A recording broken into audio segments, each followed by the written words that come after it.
materi tentang production of plant specialized metabolite. I call specialized not secondary metabolite anymore, but as Dr. Rohaida mentioned that we have a new term for secondary metabolite is more specifically to specialized metabolite as medicinal ingredients. Oke, jadi kita lanjutkan sekarang ini kondisi yang tengah merebak di dunia, bagaimana pandemi COVID-19 menghantam semua sendi kehidupan, bagaimana kondisi pandemi COVID-19 kemudian menghantam kita semua, dan kemudian orang berbondong-bondong mencari berbagai macam solusi, termasuk mencari berbagai jenis obat. Contoh misalnya ada jenis obat yang digunakan selama ini untuk penanganan COVID, misalnya hidroksikloroquine, kemudian chloroquine, lopinavir, remdesivir, nitazoxanide, kemudian ada ibuprofen juga. Namun kemudian terlihat bahwa kita mendengar berita atau membaca berita bahwa ternyata efeknya bermacam-macam, dan bahkan kemudian ada yang tidak efektif sama sekali. Bahkan terakhir ini ada paper yang baru dipublish seminggu yang lalu yang kemudian menguji hidroksikloroquine pada makaka dengan virus SARS-CoV atau virus COVID-19 ini, kemudian ternyata hasilnya tidak menghasilkan hasil yang tidak signifikan. Artinya bahwa pemberian atau treatment dengan obat ini sebenarnya tidak efektif untuk pasien-pasien yang menderita penyakit COVID-19 seperti ini gitu. Nah, kemudian alternatif berikutnya, kita juga kemudian baru seminggu atau 2 minggu yang lalu mendengar berita bahwa vaksin, uji coba vaksin masuk tahap klinis uji klinis tahap 3, kemudian diimpor dari Cina, kemudian bekerjasama dengan Bio Farma di Bandung untuk pengujian teknologi vaksin. Nah, teknologi vaksin sendiri untuk penanganan COVID ini kan bisa kemudian menggunakan whole virus vaksin, kemudian maupun menggunakan rekombinan protein subunit vaksin atau nucleic acid vaksin. Tapi semua vaksin ini kan sifatnya lebih kepada antibody dependent enhancement. Jadi bagaimana meningkatkan imunitas dari orang yang mendapat vaksinasi, tapi kemudian ada pertanyaan berikutnya, bagaimana kalau misalnya vaksin ini tidak menghasilkan respon imun seperti yang diinginkan? Seperti itu salah satunya. Sehingga kemudian riset-riset tentang pencarian obat yang bisa kemudian digunakan untuk menangani COVID ini akan terus berlangsung. Bahkan kemudian kita punya, selalu yang kita bangga-banggakan bahwa Indonesia adalah salah satu yang memiliki biodiversitas yang tertinggi di dunia, yang kemudian bisa kita gunakan untuk mencari kandidat obat yang bisa digunakan sebagai antivirus misalnya, atau antibakteria, atau misalnya anti cancer, atau anti-anti yang lain, anti-inflamasi, banyak sekali kemudian yang kemudian selalu diklaim bahwa kandungan atau senyawa kimia yang dihasilkan oleh tumbuhan bisa dijadikan sebagai kandidat untuk berbagai macam fungsi. Seperti halnya juga beberapa sudah dijelaskan oleh Dr. Haida sebelumnya. Nah, ini ada saya menunjukkan satu paper yang sangat menarik. Jadi paper ini karangan Newman and Craig. Beliau, 2 orang ini sangat konsisten membuat review tentang natural product as source of new drugs. Dan di review terakhir tahun 2020, baru saja publish.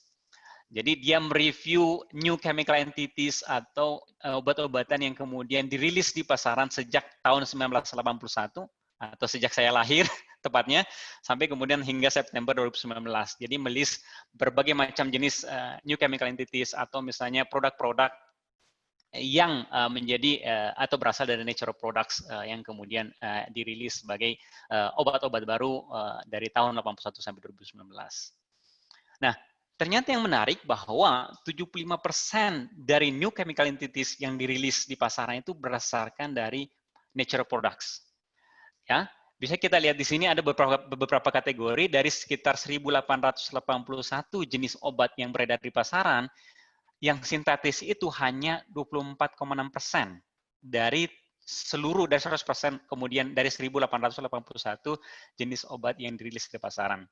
Kita lihat di sini ada B itu ada biological, artinya bisa kemudian dia protein, atau kemudian misalnya untuk vaksin tadi ada rekombinan protein atau dari berbagai macam kandidat, misalnya dia juga bisa pakai gula dan lain-lain kandidatnya. Kemudian dari nature, betul-betul dari nature, misalnya ekstrak dari tumbuhan, kemudian nature biological, ini spesifik misalnya untuk kaitannya dengan dari spesifik untuk tumbuhan, kalau nature bisa dari tumbuhan atau organisme yang lain, kemudian nature drive, kemudian ada juga sintetik yang di sini dia memimik, jadi sintetik tapi kemudian dia memimik struktur-struktur yang ada di alam.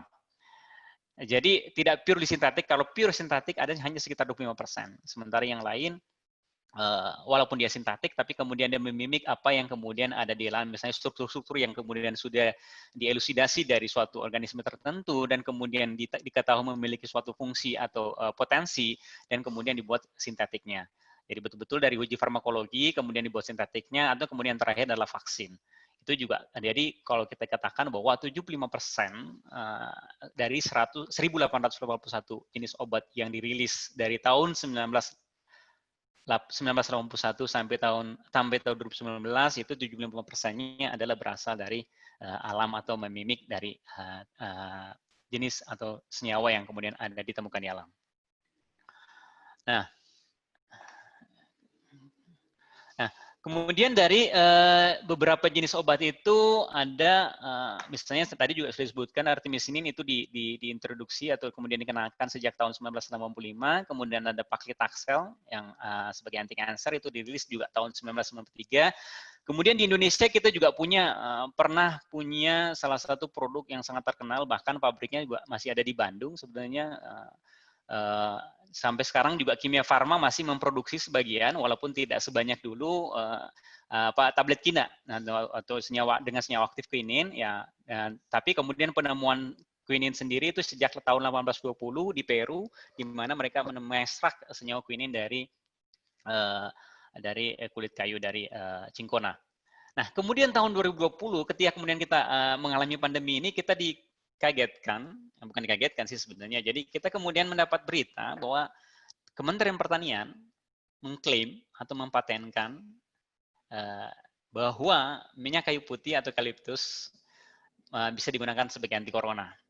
Oke, kita kemudian ada yang bentuknya ada bisa jadi kalung, ada bisa jadi haler, ada bisa jadi balsem, walaupun banyak kemudian yang skeptis, termasuk saya awalnya skeptis karena bagaimana kemudian kalung bisa digunakan sebagai anti corona misalnya seperti itu. Namun beberapa studi sebelumnya dilakukan juga, bahkan kemudian studi in silico maupun in vitro sebenarnya pernah dilakukan, tapi sebenarnya bukan ketika itu dikenakan sebagai kalung, virusnya nggak mau dekat-dekat, bukan seperti itu ya. Jadi karena dia ada senyawa aktifnya yang disebut dengan 1,8 atau eukaliptol, senyawa tersebut sebenarnya dia punya efek treatment nanti kalau misalnya dia jadi salah satu efek dengan penyakit COVID itu kaitannya dengan organ pernafasan. Nah, senyawa yang terkandung dalam eukaliptus ini dia kemudian bisa menghambat proses inflamasi akibat infeksi virus tersebut. Jadi lebih tepatnya sebagai untuk treatment sebenarnya, bukan kemudian ketika Anda menggunakan kalung eukaliptus ini kemudian Anda kemudian bebas dari corona, bukan seperti itu mungkin maksudnya. Jadi tapi kemudian di media penyampaiannya sangat berbeda sehingga kemudian sempat jadi bahasan menarik selama akhir-akhir ini, selama pandemi ini seperti itu. Nah, sehingga kemudian dari berbagai macam contoh yang saya sebutkan di atas bahwa ternyata kenapa kemudian kita terus mencari suatu obat atau kemudian berbagai macam strategi dikembangkan untuk menghasilkan suatu obat yang baru, karena ternyata memang hanya sepertiga dari semua penyakit yang pernah kita temukan itu bisa diobati secara efisien. Nah, sehingga kemudian ada permintaan yang terus-menerus untuk antibiotik yang baru, kemudian agen terapeutik yang baru, atau misalnya senyawa-senyawa kimia yang punya efektivitas tinggi. Kemudian tentunya kalau dia efektif harus punya toksisitas level yang rendah gitu. Dan tentunya kita kan selalu kemudian terkait kalau misalnya kita menggunakan senyawa tertentu juga punya efek yang ramah terhadap lingkungan. Nah, sebelum saya masuk lebih lanjut, saya beberapa definisi yang mungkin kita bisa samakan bahwa kalau misalnya selama ini kita mendengar ada istilah genom, transkriptom, proteom, kemudian ada juga istilah tentang metabolom yang kemudian relatif lebih berkembang lebih belakang dibandingkan tiga saudara tiga saudara kembarnya itu genom, transkrip, dan proteom. Jadi metabolom sendiri itu adalah komprehensif profile dari semua metabolit yang terdapat dalam suatu organisme, jaringan maupun sel. Tadi juga sudah dijelaskan sama Bu Raida bahwa di dalam tumbuhan itu ada sekitar 4.000 sampai 20.000 senyawa di dalam satu sel, ya. Dan contoh misalnya di Arabidopsis itu ada sekitar 2.000 senyawa, kemudian 443 jalur biosintesis, kemudian melibatkan sekitar 3.000 enzim di dalam reaksi enzim di dalam satu sel. Nah, definisi sendiri tadi juga sudah dijelaskan sama Bu Raida, apa sih itu metabolit sekunder. Jadi ya, mungkin istilahnya sekarang orang atau misalnya peneliti-peneliti lebih spesifik menjelaskan bahwa bukan lagi secondary metabolite, tapi kepada specialized metabolite, karena balik lagi setiap tumbuhan bisa menghasilkan berbagai jenis metabolit yang kita kenal dengan sebelumnya dengan metabolit sekunder yang berbeda-beda, ada khasan dan masing-masing. Dan kemudian biasanya metabolit-metabolit ini kadang hanya disintesis pada tahap tertentu dari pertumbuhan atau kemudian disintesis pada periode-periode tertentu atau misalnya karena terinduksi oleh cekaman atau stres. Nah, jadi ketika kita berbicara tentang metabolit sekunder atau spesialis metabolit, terkadang kita juga kadang susah membedakan mana metabolit primer atau mana metabolit sekunder. Contoh, kalau misalnya kita lihat dari struktur seperti ini. Kita di sini, misalnya contoh saya tunjukkan di sini ada jenis metabolit primer caronic acid misalnya, yang memiliki struktur mirip dan secara biosintesis dia juga jalur biosintesisnya sangat mirip dengan abiotic acid. Caronic acid ini adalah salah satu senyawa kunci untuk sintesis gibberellin, sehingga kemudian dianggap sebagai metabolit primer. Sementara abiotic acid ini adalah senyawa yang terkandung dalam resin yang dihasilkan alfa base. Nah, kalau kita lihat secara biosintesisnya itu mirip, tapi kemudian pengelompokannya sendiri berbeda, bahwa caronic acid digolongkan sebagai metabolit primer, sementara abiotic acid itu digolongkan sebagai metabolit sekunder. Contoh yang lain secara struktur juga sama antara prolin dengan pipicoic acid misalnya. Kita tahu bahwa prolin adalah asam amino, jadi dia adalah metabolit primer, sementara pipicoic acid adalah alkaloid yang kita kemudian kita anggap sebagai metabolit sekunder. Bahkan secara fungsi pun terkadang dua-duanya, misalnya di sini contohkan adalah selulosa dan lignin. Keduanya tentunya punya fungsi yang sangat penting bagi tumbuhan, yang terkait dengan struktur dinding sel. Namun kemudian secara sintesisnya atau secara pengelompokannya kita kelompokkan selulosa sebagai metabolit primer, sedangkan lignin sendiri adalah metabolit primer dari turunan senyawa fenol seperti itu. Oke, jadi terkadang memang agak susah. Kalau misalnya hanya melihat dari struktur atau melihat dari fungsi, terkadang kita agak susah membedakan mana ini metabolit primer, mana ini metabolit sekunder. Kecuali kalau misalnya kita dulu mungkin kita tahu bahwa metabolit primer hanya karbohidrat, protein, lemak, walaupun kita juga punya klorofil dan beberapa pigmen yang kita anggap sebagai metabolit primer seperti itu. Nah, ini juga sudah dijelaskan sama Bu Rohaida tadi. Jadi meskipun beragam sebenarnya kalau kita berbicara tentang tumbuhan, bahwa tumbuhan bisa menghasilkan berbagai jenis, boleh dikatakan seperti itu tadi, ada 200.000, bahkan bisa mencapai 200.000 senyawa dalam satu sel. Tapi meskipun beragam sebenarnya semua metabolit itu berasal dari proses atau kemudian reaksi centralized melalui proses fotosintesis seperti ini. Sehingga kemudian apakah dia akan mengalami metabolisme karbohidrat, metabolisme asam lemak, atau metabolisme nitrogen, sehingga menghasilkan berbagai macam jenis metabolit sekunder, apakah dia masuk dalam kelompok fenol, alkaloid, terpenoid, kalau tadi ditambahkan sama Bu Rohaida sendiri, tambahin misalnya dengan glikosida, seperti itu. Jadi memang sejauh ini pengelompokannya memang banyak digunakan adalah 3 ini, tapi glikosida juga memang akhir-akhir ini juga sering disebut sebagai satu kelompok terpisah, walaupun kalau misalnya di sini masih beberapa digabungkan dengan kelompok yang sudah ada sebenarnya. Nah, tumbuhan seperti yang saya katakan tadi, selain kemudian menghasilkan, ada yang secara konstitutif dihasilkan, metabolit-metabolit sekunder tersebut, tapi ada juga ada beberapa metabolit yang dihasilkan ketika tumbuhan mengalami stres. Tentu saja kita tahu bahwa tumbuhan adalah produsen makhluk yang kemudian sangat menarik, bukan hanya bagi manusia, tapi kemudian bagi konsumen-konsumen yang lain, seperti serangga, kemudian fungi, kemudian bakteria, kemudian virus juga, kemudian ada nematode yang kemudian ingin memanfaatkan, apa sih yang ingin memanfaatkan? Yang tadi, dia adalah sumber energi. Satu-satunya mungkin satu dari sekian banyak organisme yang kemudian bisa melakukan atau menghasilkan sumber energi sendiri yang bisa dikonsumsi oleh konsumen. Nah, kemudian ternyata problem kita sebenarnya sama dengan tumbuhan. Ya, kita juga punya masalah dengan serangga. Kita punya masalah dengan jamur, kita punya masalah dengan bakteri, kita punya masalah dengan virus, kita punya masalah dengan berbagai macam organ-organ parasitik seperti itu, dan kemudian ternyata ada mode of action yang kurang lebih sama yang bisa kita manfaatkan, bahkan kemudian beberapa orang menganggap ini sebagai suatu potensi bisnis tentunya yang bisa dijual. Tentunya kalau bisa kita berbicara tentang bisnis obat, banyak orang yang kaya karena bisnis obat, karena ya tadi memanfaatkan apa yang kemudian dilihat di alam yang kemudian dijadikan sebagai suatu produk yang kemudian bisa bermanfaat untuk orang banyak. Oke, berbicara tentang tumbuhan obat sendiri atau khususnya herbal, jadi kalau misalnya tentang herbal sendiri, sebenarnya di dunia ini kita sudah, kalau misalnya mungkin sering baca sejarah bagaimana kemudian suku-suku prasejarah menggunakan ramuan atau ekstrak herbal yang digunakan untuk obat. Bahkan kemudian kita juga bahwa lebih banyak manusia atau orang di bumi ini yang lebih tergantung terhadap obat-obatan herbal dibandingkan obat-obatan kimia gitu. Ya. Bahkan dikatakan juga bahwa ada sekitar 150 yang paling banyak sering diresepkan oleh dokter, itu setengahnya itu sebenarnya mengandung setidaknya satu senyawa dari tumbuhan seperti itu. Nah, kemudian tentang senyawa herbal sendiri atau tumbuhan atau herbal sendiri, ini ada ilmuwan dari Itali ya, Della Porta, yang kemudian mengatakan atau yang kemudian memunculkan istilah doctrine of signatures. Jadi dulu sebelum orang kemudian mengenal yang namanya screening, sebelum orang kemudian mengenal yang disebut dengan etnobotani dan sebagainya, orang pertama menganggap bahwa struktur atau morfologi tumbuhan itu punya fungsi tertentu terkait dengan bentuk.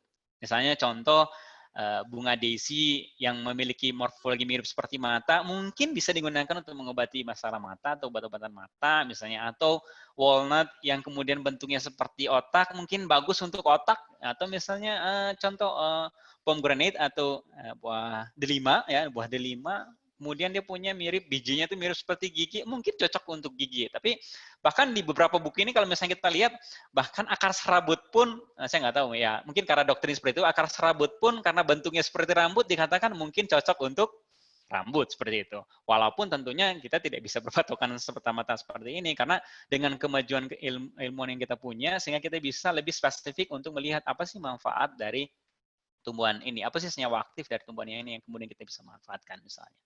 Bahkan kalau kita berbicara tentang obat-obat tradisional Indonesia, kita punya banyak sekali manuskrip atau ramuan-ramuan sebenarnya yang cukup banyak digunakan. Misalnya di sini salah satu saya tampilkan manuskrip Tajul Muluk yang terkait dengan praktek pengobatan di Aceh. Kemudian kita punya yang disebut dengan ramuan Madura, kemudian jamu, kemudian banyak sekali. Tapi ternyata manuskrip yang kita punya itu sebenarnya banyak disimpan di London maupun di Leiden di Belanda. Ya, mungkin karena waktu dulu itu salah satu yang kemudian jadi semacam turun-temurun, sehingga kemudian menarik juga bagi bangsa asing yang datang ke negara kita, kemudian itu dibawa ke mereka, tentunya mungkin yang bisa dimanfaatkan lebih baik mungkin dari kita selama ini, gitu, seperti itu. Nah, selama ini juga kalau kita baca sejarah bahwa kita merupakan dulu, kenapa sih penjajah datang ke negara kita, gitu? Ya karena ini salah satu tujuannya, salah satu motivasinya adalah mencari rempah-rempah, mencari herbal. Bahkan dulu ketika kemudian Eropa mengalami pandemi disentri, ketika disentri belum ada obatnya, salah satu yang kemudian menjadi obat yang kemudian menjadi kandidat obat yang dikatakan menyebar di seluruh dunia itu, bahwa ada suatu tumbuhan yang menghasilkan buah yang adanya di Pulau Timur, di bagian di timur, yang kemudian terakhir itu kemudian dikatakan dia ada di bagian Maluku dan Papua. Ternyata tumbuhan itu adalah pala. pala yang kemudian menjadi rebutan pada saat itu karena dipercaya dapat mengobati disenteri yang saat itu jadi pandemi yang belum ada obatnya di Eropa. Sehingga kemudian orang berbondong-bondong, sehingga kemudian kita mengenal atau membacalah berbagai macam sejarah si ini datang ke Indonesia atau misalnya datang ke mana, datang dari mana, dari Portugis, dari Belanda atau dari mana, hanya untuk kemudian mencari rempah-rempah yang sebenarnya karena mereka tidak punya dan kemudian ada wabah yang sedang terjadi di sana dan kemudian mereka tidak punya obatnya seperti itu. Ya, jadi berbicara tentang herbal sendiri, selain itu ada yang disebut dengan over the counter herbal medicine. Apa sih itu OTC? OTC itu adalah jenis obat-obatan herbal yang kemudian dapat dibeli atau kemudian dapat dikonsumsi tanpa harus mendapatkan resep dari dokter. Artinya bisa dibeli secara bebas. Nah, ini ada beberapa data menunjukkan bahwa dari beberapa jenis obat-obatan herbal atau over the counter herbal medicine yang beredar di pasaran, ini ada 10 terbesar yang ternyata paling banyak digunakan oleh konsumen. Yang paling teratas adalah echinacea. Jadi ini juga di kita banyak. Kemudian ada garlic juga, ada allium, kemudian ada ginseng, ginkgo biloba, dan ada beberapa jenis spesies yang lain.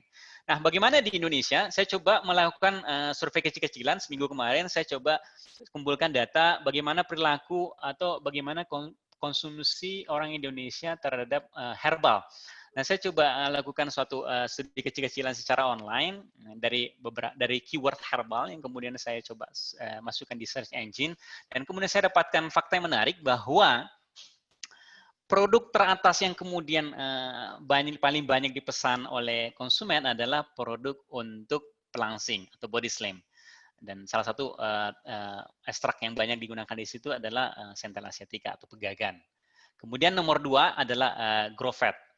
Growfat itu untuk, jadi kalau pelangsing lawannya adalah penambah berat badan. Nah, ini contohnya dengan kurkuma, karena kurkuma diketahui dia salah satunya juga berfungsi untuk menambah nafsu makan. Kemudian ada yang ketiga yang menarik adalah obat kuat pria. Saya nggak tahu kenapa kalau obat kuat selalu diasosiasikan dengan pria. Padahal wanita juga perlu obat kuat untuk menghadapi kehidupan. Nah, ada beberapa produk-produk tersebut yang kemudian cukup terkenal, misalnya Eurycomylon eufolia, bahkan di Indonesia dan Malaysia pun ini banyak tanaman ini atau pasak bumi. Di Malaysia mungkin disebutnya dengan tongkat ali, di Indonesia, di Kalimantan cukup banyak produknya herbal, kita sebut dengan pasak bumi. Kemudian ada tumbuhan lagu, saya kemarin sempat mencari nama spesiesnya, namanya Hajar Jahanam. Saya juga baru tahu ternyata kok banyak di ini gitu, di produk-produk online yang sebenarnya menawarkan herbal ini kaitannya. Kemudian yang keempat adalah baru kemudian yang cold and flu itu, termasuk di sini ada echinacea maupun eucalyptus. Dan yang kelima adalah produk-produk yang terkait dengan kosmetik, herbal kosmetik, misalnya dengan sabun, scrub, shampoo, kemudian essential oil. Jadi itu kurang lebih bagaimana tren herbal di Indonesia. Oh ya, mungkin Jayan juga bisa tolong poolnya di launching supaya kemudian bisa diisi. Ada 3 pool yang saya bisa minta, kemudian untuk melihat preferability dari partisipan terhadap herbal seperti ini. Oke. Kemudian yang tadi tentang echinacea, salah satu kemudian spesies yang menduduki peringkat tertinggi untuk jenis herbal yang paling banyak dikonsumsi. Bahkan di Indonesia saya kira hampir semua dari kita mengenal Imbus Force, ya. Saya menyebut merek di sini walaupun saya bukan penjual, ya. Salah satu yang menurut saya cukup banyak, bahkan saya mengkonsumsi sebenarnya, pernah mengkonsumsi Imbus Force, jadi sangat terkenal kalau misalnya kita kemudian lelah, kemudian respon imunnya turun, kemudian mengalami pilek dan segala macam, salah satu yang biasanya ditawarkan adalah Imbus Force. Dan Imbus Force ini 240 mg itu adalah kandungannya adalah echinacea.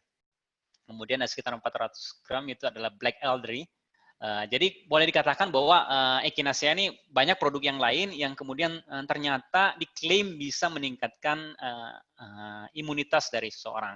Tapi ada studi yang menarik oleh Barrett tahun 2010, dia kemudian menguji echinacea, ini ekstrak echinacea, dan kemudian membandingkan dengan placebo, dan kemudian ternyata dia dapat hasil bahwa sebenarnya echinacea ini tidak menghasilkan efek yang signifikan kaitannya dengan respon imun seperti itu. Jadi balik lagi, ketika kita mengkonsumsi herbal, terkadang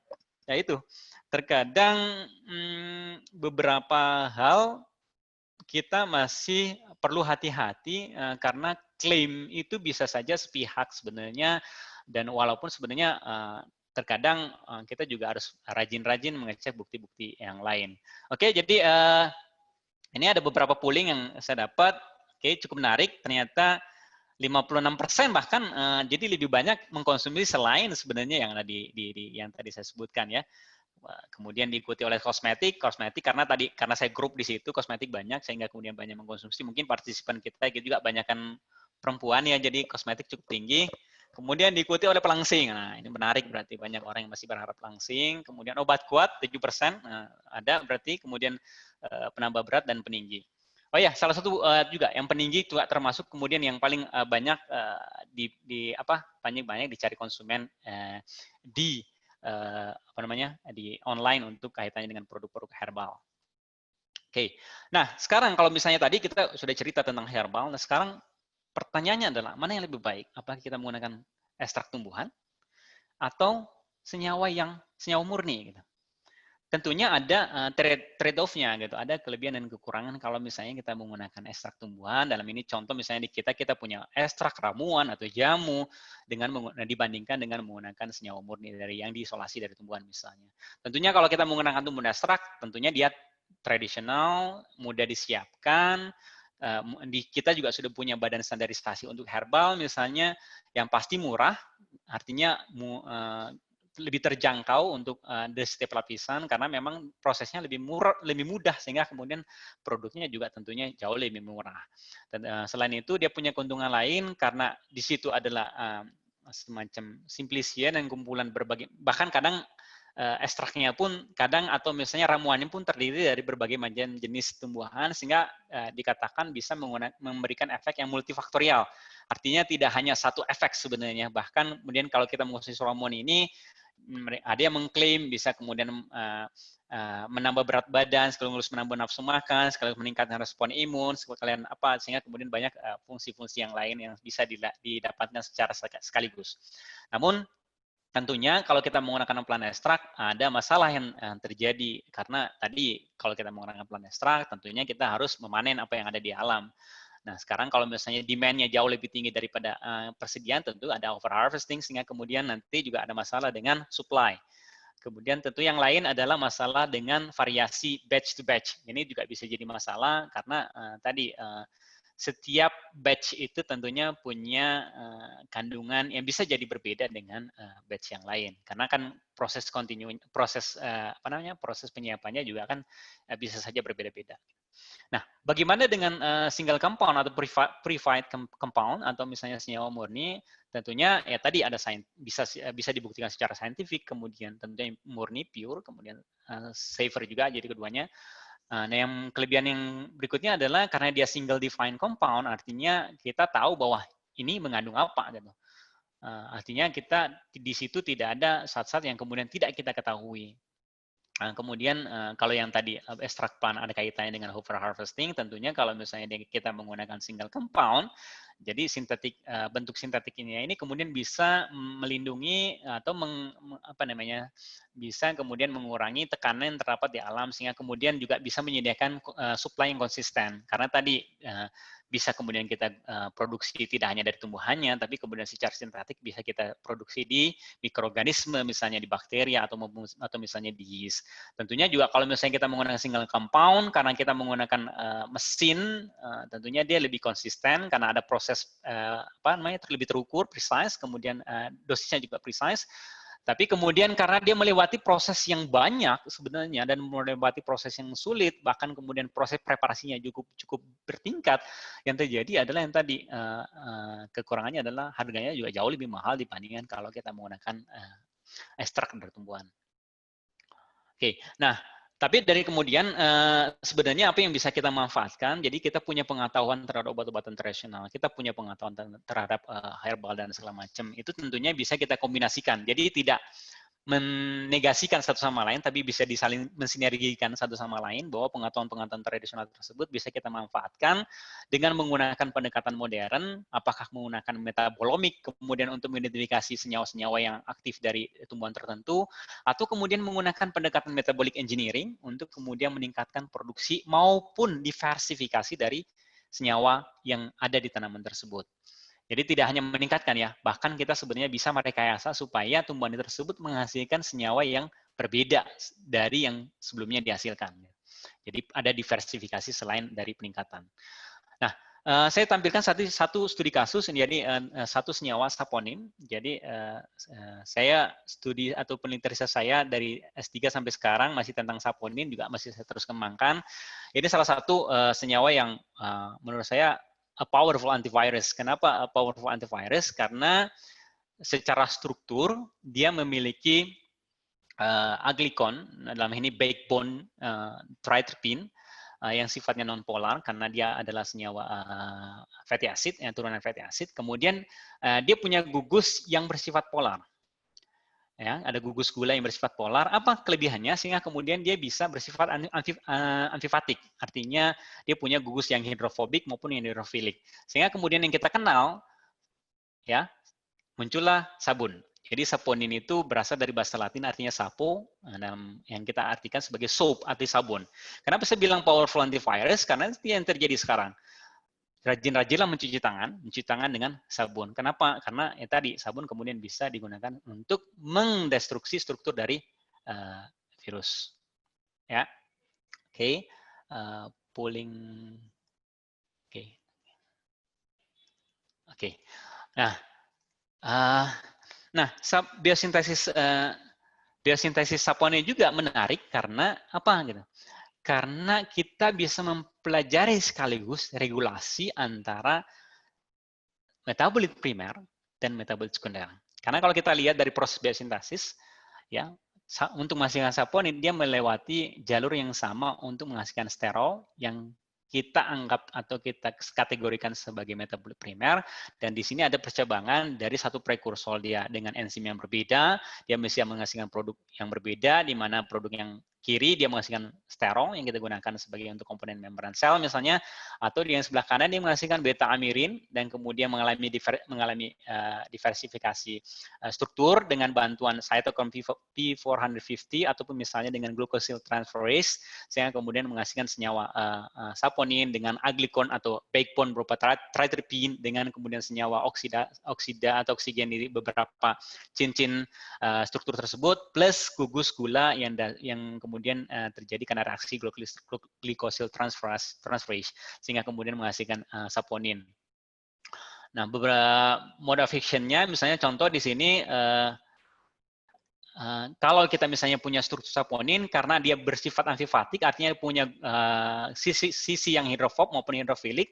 Nah, sisi yang hidrofobnya atau triterpene-nya itu kemudian bisa membentuk asosiasi dengan lipid atau sterol yang terdapat pada membran.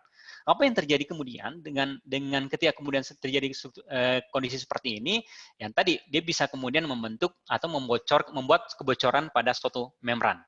Ya, jadi sehingga kemudian kenapa dia bisa merusak struktur bakteri ataupun misalnya virus tadi, karena dia bisa berkaitan dengan membran. Atau membentuk vesikulasi, dalam hal ini kalau misalnya tangan kita berminyak, ya, kemudian kita pakai sabun, itu kan sebenarnya adalah membentuk struktur misel, sehingga kemudian sabunnya terikat oleh sabun seperti itu. Minyaknya terikat oleh sabun sehingga kemudian itu bisa lepas oleh air, karena bagian yang hidrofiliknya atau bagian yang senang airnya itu kemudian menghadap air sehingga kemudian bisa larut dalam air. Nah, minyaknya itu terbungkus dalam misel atau vesikulasi yang kemudian nanti terlarut atau terbungkus sehingga kemudian bisa kita cuci tangan kita dari minyak. Atau misalnya fungsi yang lain, ketika kemudian saponin kemudian berikatan dengan membran, dia bisa mengakibatkan kerusakan pada membran. Itu pun sebenarnya yang terjadi kenapa kita diminta cuci tangan, sering-sering cuci tangan, kaitannya dengan kondisi sekarang. Karena tadi di virus pun dia seperti ada struktur yang mirip membran terjadi seperti hanya umumnya pada membran pada umumnya, sehingga kemudian dengan menggunakan sabun yang tadi kondisi ini bisa terjadi gitu, sehingga kemudian dia bisa merusak struktur dari virus sehingga kemudian virusnya tidak rusak seperti itu. Nah, tentunya kita lihat fungsi yang lain, misalnya nah, Mode of action-nya juga kalau misalnya kalau misalnya kita berbicara tentang sel hidup, tentunya kalau kita menggunakan senyawa aktif berupa saponin misalnya, itu nanti memberikan gangguan terhadap permeabilisasi membran, akibatnya banyak efek berikutnya yang kemudian bisa terjadi, misalnya gangguan terhadap potensial membran, kemudian kaitannya dengan induksi apoptosis dan lain sebagainya. Tapi perlu diperhatikan juga bahwa tidak serta-merta semua saponin bisa punya fungsi seperti itu. Misalnya contoh karena tadi dia bisa berikat dengan membran, kemudian kita gunakan sebagai anti kanker. Bisa, secara potensi bisa, tapi juga kita harus studi lebih jauh apakah kemudian fungsi anti kanker tersebut tidak berbahaya atau tidak punya efek samping kaitannya dengan hemolisis misalnya, atau kemudian dia melisis sel-sel darah yang tidak, artinya punya sitotoksitas, selain itu kemudian dia juga bisa merusak sel-sel yang normal seperti itu. Jadi memang perlu kita cari mana kandidat yang kemudian punya aktivitas anti kanker, tapi kemudian efek hemolisisnya rendah misalnya, sehingga kemudian aman bagi sel-sel tubuh kita yang lain. Oke, sebelum saya lanjut, di sini juga saya tunjukkan polling sebelumnya, jenis obat yang paling banyak dikonsumsi, ternyata lebih banyak penggemar herbal ya daripada penggemar obat kimia, walaupun kombinasi di keduanya 60%, tapi menarik bahwa dari sekitar 100 partisipan yang hadir sekarang, banyak yang mengkonsumsi herbal seperti itu. Mungkin takut ke dokter ya, takut disuntik. Atau banyak masalah. Mungkin apalagi sekarang yang kondisinya sekarang mau ke rumah sakit aja harus tes COVID. Nah, mungkin jadi lebih baik mengkonsumsi ramuan-ramuan mungkin yang lebih mudah diperoleh. Misalnya seperti itu. Oke, terkait dengan saponin sendiri, saya tampilkan beberapa contoh tumbuhan-tumbuhan yang menghasilkan saponin. Ya,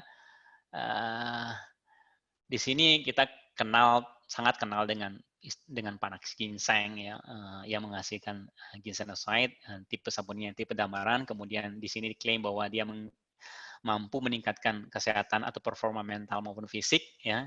Kemudian tadi disebutkan juga ada glycyrrhizide glabre yang menghasilkan licorice yang tingkat kemanisnya sekitar 30 sampai 50 kali dari gula biasa atau sukrosa. Itu juga karena ada senyawa aktif berupa glycyrrhizin.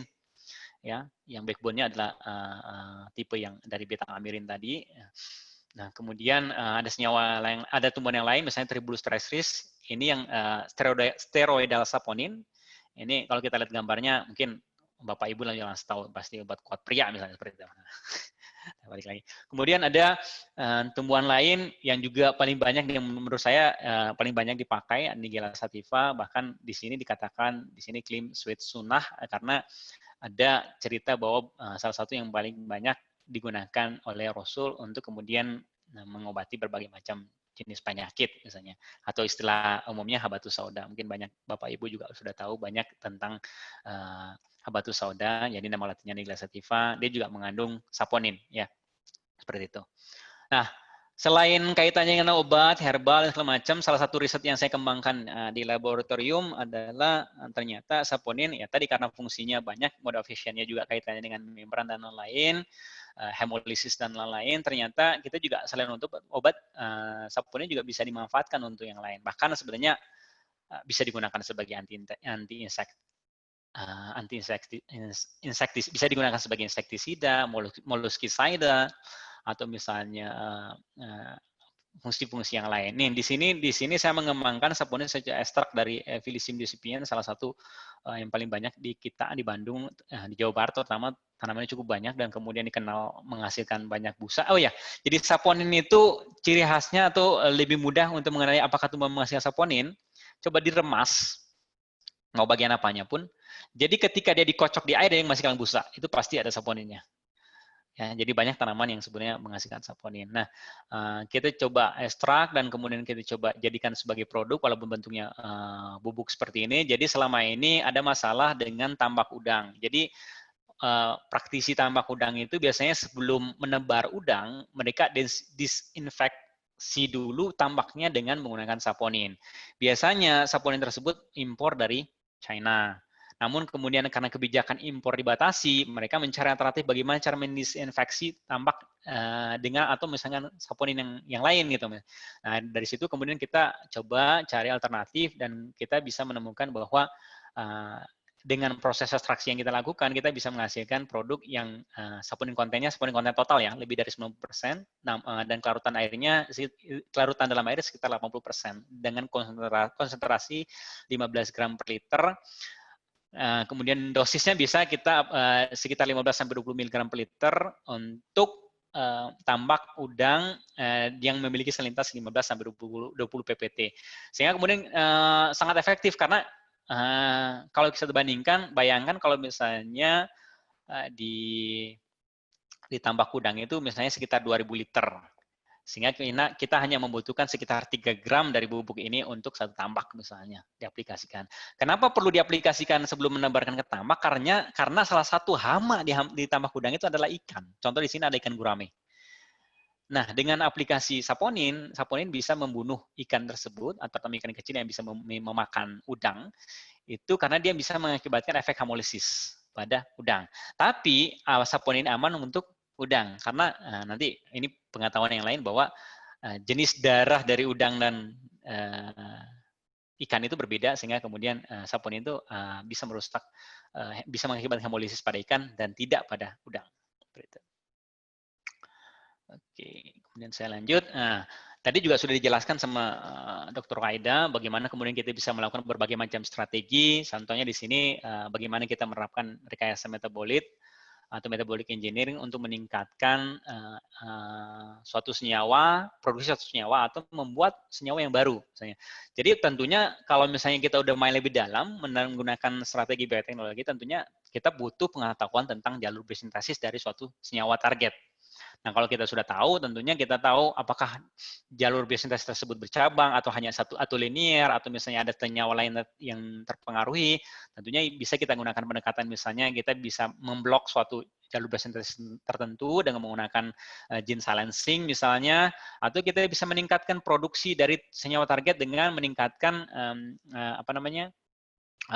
dengan menggunakan lingkungan yang mendukung atau meningkatkan pola ekspresi gen yang terkait dengan produksi untuk enzim terkait dengan produksi suatu senyawa tertentu. Atau bahkan kita bisa menggunakan pendekatan yang lain, misalnya saat ini gene editing lagi banyak yang menggunakan. Jadi karena kalau misalnya orang takut dengan GMO karena menggunakan gen dari organisme lain, kemudian bisa menggunakan teknik gene editing. Atau misalnya untuk membuat suatu senyawa yang baru, kita bisa menggunakan teknik kombinator biosynthesis. Ini yang salah satu lakukan pada saat saya PhD.